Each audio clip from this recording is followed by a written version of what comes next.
আমি অ্যাওয়ার্ডটি পেয়েছি আমার ছবি, যেটা এই রিসেন্টলি ভ্যালেন্টাইন্স ডেতে রিলিজ পেয়েছিল, জলে জলে তারা, অরুণ চৌধুরী পরিচালিত। খুব ভালো লাগছে কারণ ছবিটা ভালো ছিল এবং আমরা খুব কষ্ট করে কাজটা করেছি।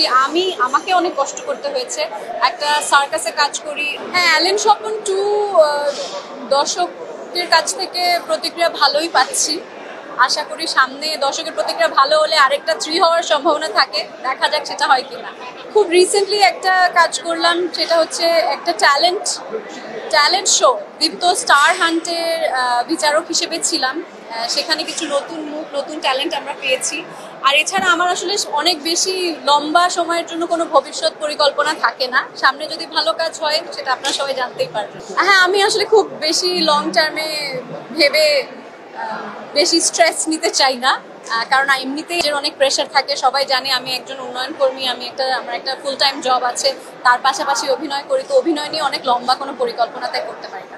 আপনারা সবাই জানেন নারী মৈত্রীর যাত্রা হয়েছিল পার্লামেন্টের সামনে মানিক মিয়া এভিনিউতে বিকেল 3টা থেকে। সেখানেও আমি ছিলাম, আমার সাথে আরও অনেকেই ছিল যারা আসলে খুব স্বাভাবিকভাবেই নারীর সমতা এবং নারীর অধিকারগুলোকে প্রতিষ্ঠা করতে চায়।